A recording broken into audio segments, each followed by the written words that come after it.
allons prendre la parole de manière continue. Nous avons le temps. Il faut bien savoir que la manifestation et la mobilisation d'aujourd'hui est déclarée. Donc on a le temps de faire connaissance avec tous les gens qui sont en face, sans aucun problème, en sachant qu'on est là dans le respect et tout ce qui s'ensuit, les principes de la République. Attendez, je vais me mettre un peu là. Moi je suis un sénateur, je passe là, je suis important. Merci, vous ne savez pas qu'il y avait la manifestation. Merci, c'est important aussi.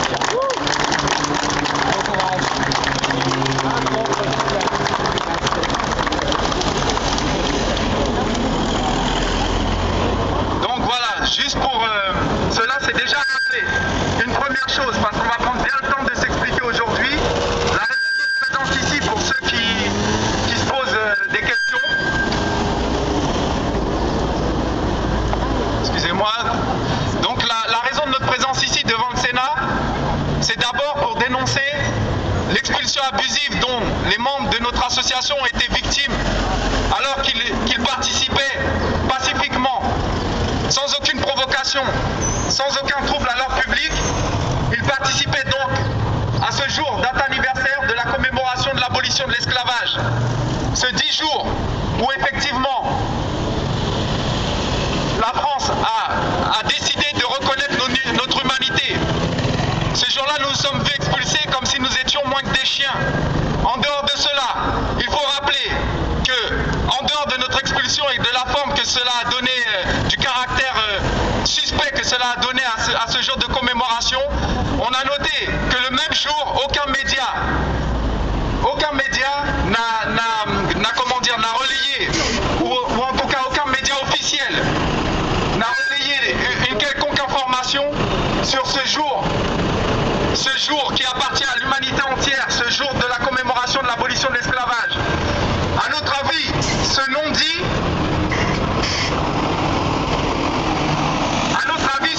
en dit beaucoup plus long que tous les propos racistes, toutes les injures racistes et donc particulièrement négrophobes qu'on aurait pu nous envoyer au visage.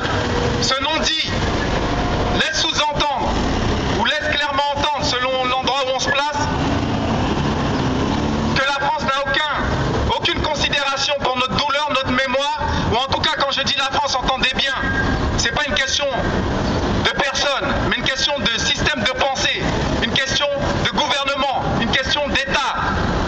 Donc ce gouvernement français, cet État français n'a aucun respect pour notre mémoire, notre douleur et notre identité, notre particularité, en dehors des principes républicains affichés et des droits de l'homme affichés de sa constitution qui sous-entend qu'on est tous libres et égaux en droit.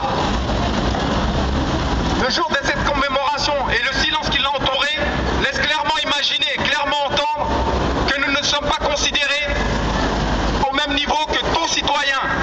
Souvent on entend parler de compétition victimaire, ce terme inventé dans des laboratoires de certains penseurs nous culpabilise à chaque fois qu'on essaye de dénoncer une injustice. Aujourd'hui nous venons avec les couleurs d'une lutte qui n'est pas anti-républicaine et je défie toute autorité à venir dans ce cas à m'arrêter si de combattre la négrophobie a un caractère anti-républicain. Nous combattons la négrophobie qui est une forme de racisme. Nous ne nous laisserons plus noyer dans un antiracisme de façade qui généralise le combat contre le racisme en niant toutes ses spécificités. Il faut savoir que les chemins qui emmènent aux différentes formes de racisme sont multiples. Le racisme anti-noir en est une forme. En combattant particulièrement pour le racisme anti-noir, mais aussi pour le racisme en général, nous n'excluons pas toutes les autres formes de racisme et nous n'excluons aucunement toutes les autres communautés qui sont victimes comme la nôtre de racisme.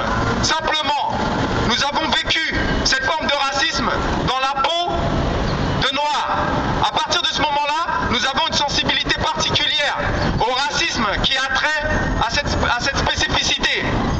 Cependant, nous pouvons marcher main dans la main et collaborer avec n'importe quelle autre organisation, n'importe quel autre groupe, n'importe quelle autre personne qui combat le racisme en général ou le racisme qui est en spécificité avec son groupe d'appartenance. Voilà pour expliquer cela.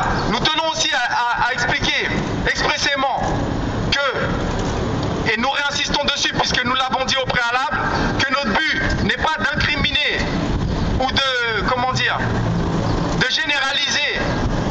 la notion du racisme ou le qualificatif de raciste à l'ensemble du peuple français, loin de là. Nous pensons qu'il y a un système qui véhicule une idéologie subtilement raciste qui nous nourrit ou qui nous construit dès l'école, qui s'imbrique subtilement dans le système éducatif français et qui est pensé par une poignée de personnes, par une poignée de dirigeants qui valident les programmes scolaires qui nous excluent de tout apport civilisationnel à l'humanité.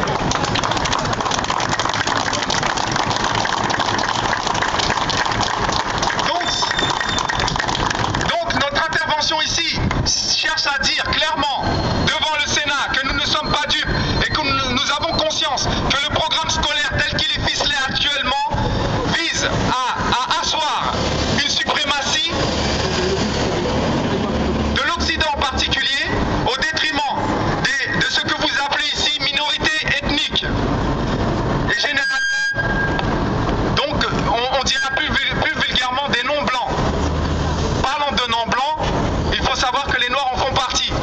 Nous répétons encore qu'il est nullement question d'incriminer des personnes en fonction de leur couleur de peau,